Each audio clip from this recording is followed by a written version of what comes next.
More than 40,000 fireworks illuminated the night on Tuesday as the coastal mainland city of Xiamen in Fujian province and nearby Kinmen Island staged their joint fireworks display to mark the Spring Festival. The joint fireworks were launched simultaneously from the beaches of Kinmen and Xiamen. The 30-minute display was divided into several themed sections, featuring elements that highlighted the Spring Festival and Cross-Strait ties.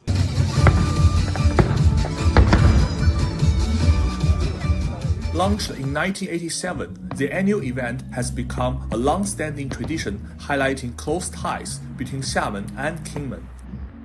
These celebrations come as cross-strait travel continues to recover, driven by the Chinese mainland's sustained efforts to promote tourism and facilitate travel for Taiwan residents. In 2025, cross-strait visits exceeded 5 million, reaching a 6-year high.